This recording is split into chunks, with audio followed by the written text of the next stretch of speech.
Hi mga loves! Magandang araw! Kanina nga ay nagde-delete ako ng mga old videos at habang nagde-delete nga ako ay nakita ko ulit itong pictorial ni Ate Pia sa kanyang graduation last year.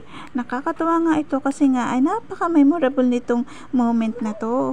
Kasi nga naman itong time na to ay talaga namang napakabongga ng kanyang kakulitan. Nung time na nga na to ay hindi pa nga siya yung pipicturan, pero dahil napakakulit nga niya at gustong gusto niya na talaga magpa-picture ay inuna na siya ng photographer. At nung pipicturan na nga siya ay hirap na hirap naman yung photographer kasi nga ay ayaw niya mag-focus sa camera. Talaga namang super kakulitan talaga siya nung time na to. Ayan nga, at behave pa siya nung pagkakataon na yan at ninanamnam pa niya ang suot niyang toga. Sa pagkakataong ito ay natutuwa pa ako at napakasarap sa pakiramdam na makita siyang nakasuot ng ganyan, pero maya maya pa ay nag-uumpisa na nga ang kanyang kakulitan. Nung pinapaharap na siya sa camera ay kung saan sana siya nakatingin at ayaw na niya talaga mag-focus. Lahat nga ng mga mamis dyan ay tuwang-tuwa at tumutulong na rin mag-cheers na sa camera siya mag-focus. At ayan na nga, si Kuya Photographer, nahihirapan na rin siya sa pagkakataon na yan. Nakailang try na nga sila dyan at nakailang shots na rin. Pero syempre, dahil mami tayo, push yan.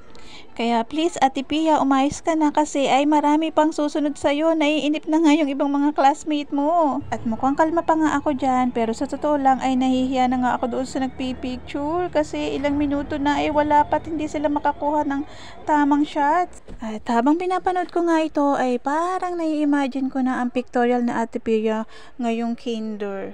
At parang same na naman ang mangyayari, mukhang pahihirapan na naman ang magpipicture. At biro pa nga ng photographer dyan ay parang si Ate Pia ang uubos ng kanilang film. Kaya naman Ate Pia, please lang umayos ka na. At buti na nga lang at mahaba-haba ang pasensya ng mga nagpipicture. Ay nako Ate Pia, kung iba-iba lang ay baka nag-back out na.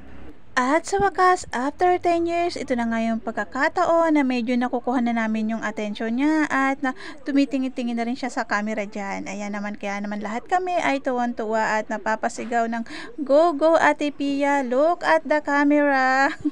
Kaya ngayon pa lang, kung meron kayong ganitong anak na super hyper ay nako, sa tiyan nyo pa lang ay practicein nyo na kung paano tumingin ng camera.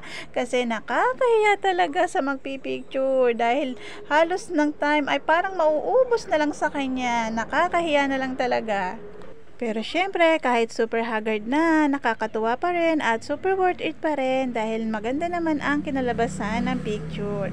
Maraming salamat sa panonood, mga loves. Sana ay natuwa kayo sa kakulitan ni Ate Pia, ang batang super kulit pero napaka-sweet. Thank you for watching!